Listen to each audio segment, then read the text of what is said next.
Parts of polarising microscope. Continuing the previous video, तो हम parts of polarising microscope पे थे। तो इसमें सबसे पहला पार्ट आता है लाइट सोर्स। लाइट सोर्स क्या होता है? Light source can be anything, bulb और सनलाइट। लाइट सोर्स का मतलब लाइट सोर्स, जहाँ से लाइट आ रही है या लाइट का जो सोर्स है उसे लाइट सोर्स कहेंगे। Very easy to understand. तो कुछ भी हो सकता है। अब आप रूम में माइक्रोस्कोप को अंडरस्टैंड कर रहे हो, देख रहे हो, तो वो आपके लिए बल्ब हो जाएगा। अगर बाहर कर रहे हो तो सनलाइट हो जाएगा आपके लिए लाइट सोर्स। या फिर concave lens is placed near the base of the polarising microscope. हमने प्रीवियस वीडियो में पढ़ा था ये कि कॉनकेव लेंस को कॉनकेव मिरर को आप प्लेस करते हो किधर?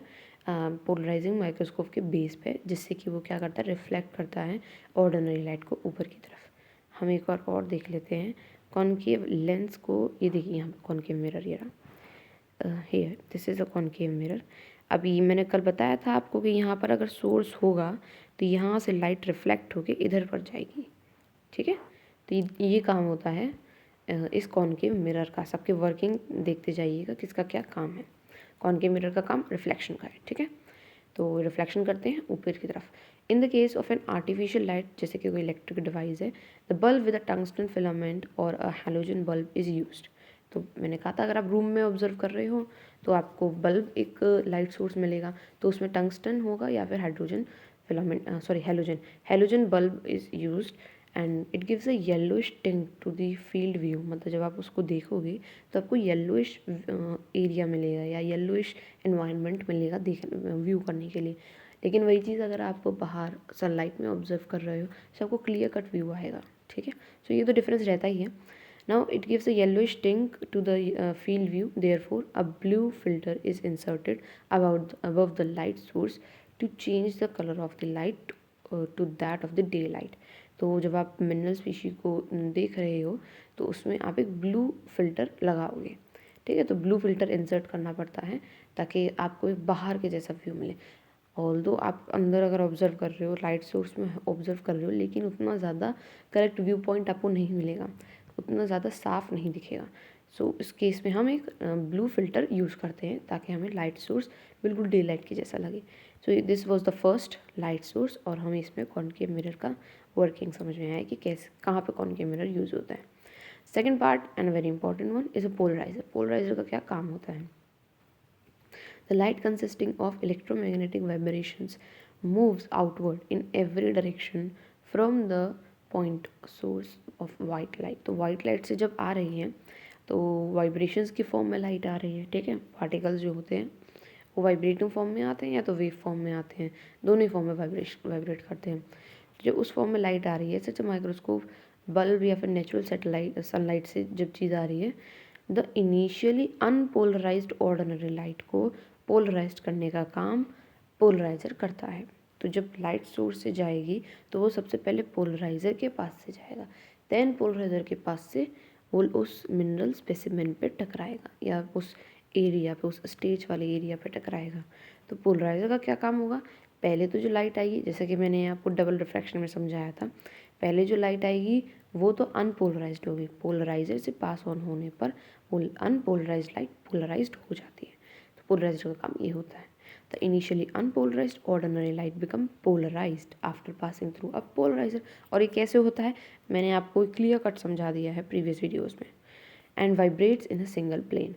The polariser is usually inserted in the path of the field and in the path of the light and is present below the graduated rotating stage. The light is polarized on passing through the polarizer। चलिए एक और बार explain कर देते हैं आपको, अगर कोई पहली बार इस वीडियो को देख रहा है तो उसके लिए, कि पोलराइज़र कैसे अनपोलराइज्ड लाइट को पोलराइज्ड करता है।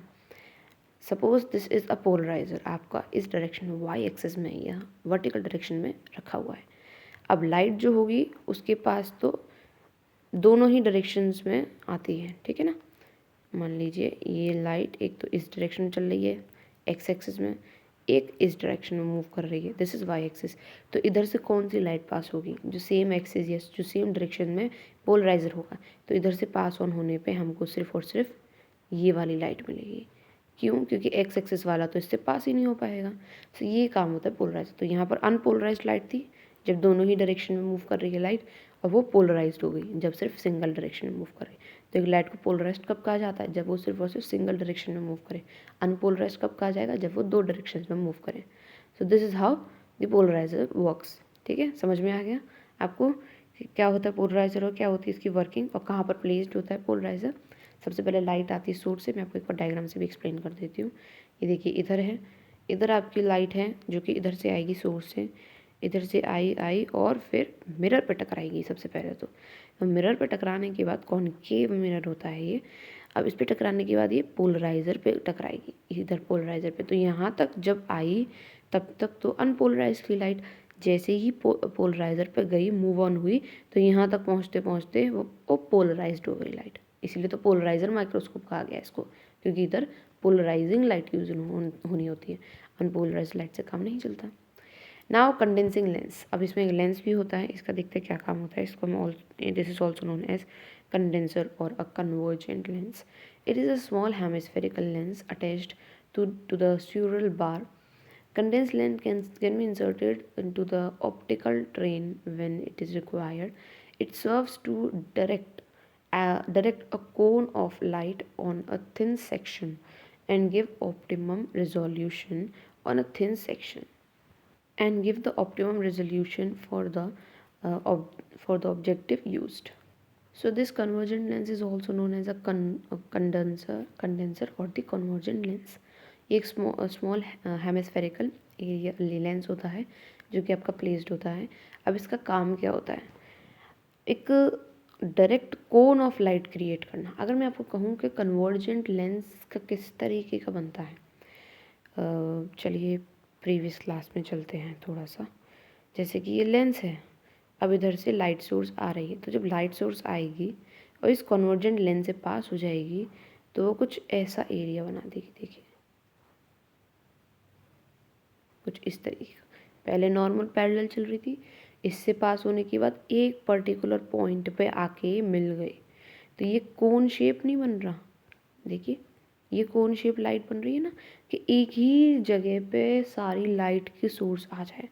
जैसे कि हम एक पेपर को रखते हैं और फिर सन की एनर्जी को यूज़ करके माइक्रोस्कोप, उससे जो मैग्नीफाइंग ग्लास होता है, मैग्नीफाइंग ग्लास से जब हम उसको बर्न करते हैं तो बर्न कैसे हो जाता है, वो भी यही केस होता है कि लाइट सोर्स ऐसे सिंपल पैरेलल डायरेक्शन में चल के आ रहा है, मिरर से पास हुआ, मिरर से पास होने के बाद सिर्फ और सिर्फ एक ही पॉइंट सोर्स पे जाके सारी लाइट एनर्जी जो है वो गिरती है। तब एक ही सोर्स पे गिरेगी तो वहाँ पर एक्सट्रीम ब्राइटनेस हो जाएगी, और उससे क्या है आपको ऑब्जर्व करने में हेल्प मिलती है, क्लियरली आपको व्यू मिलता है। तो उसका काम कौन करता है? कंडेंसिंग लेंस करता है। समझ में आया ये कैसे होगा? It serves to direct cone of light, direct cone of light provide करता है, and it serves the direct cone of light required on a thin section and gives the optimum resolution, अच्छी resolution आपको provide करता है। A condenser lens is used when battery lens is inserted. जब battery lens insert होता है तब condenser lens आपका use होता है। Both battery lens and a condensing lens are used in case of the conoscopic illumination. Means आपका इस तरीके से समझ लीजिए, आपको कुछ ज़्यादा अगर रिजोल्यूशन चाहिए तो आप उस केस में कोनोस्कोपिक वो बैटरी लेंस और कंडेंसिंग लेंस का यूज़ करेंगे। चलिए नेक्स्ट पे मूव करते हैं, that is a substage diaphragm. One or the two diaphragm may be located below the stage. They are used to reduce the area of light entering the thin section. तो सबस्टेज diaphragm का क्या work होता है कि वो कम से कम area दे जिससे कि लाइट जो है वो एंटर कर रही है उस थिन सेक्शन पे। तो कम से कम एरिया पे आपको प्रोवाइड होना चाहिए, क्योंकि ज़्यादा लाइट होगी तो भी रिफ्लेक्शन ज़्यादा होगा तो भी आपको अच्छे से दिखेगा नहीं। तो वो चीज़ मिनिमम होनी चाहिए या एक पर्टिकुलर अमाउंट होना चाहिए, और वो कौन काम करता है? Substage diaphragm. They should be in focus at the same position as the thin section. तो उनको किस पोजिशन पे फोकस्ड किया जाता है? थिन सेक्शन उधर है, सिर्फ उधर ही एरिया पे लाइट आनी चाहिए, जिधर तक थिन सेक्शन आ रहा है उधर तक ही लाइट जाएगी, और वो काम सबस्टेज डायफ्राम करता है। एक बार दोबारा पढ़ते हैं। Substage diaphragm reduces the area of the light entering the thin section. This is the working of substage diaphragm, या फिर कह सकते हैं purpose of using substage diaphragm, कि वो रिड्यूस कर देता है एरिया ऑफ लाइट को।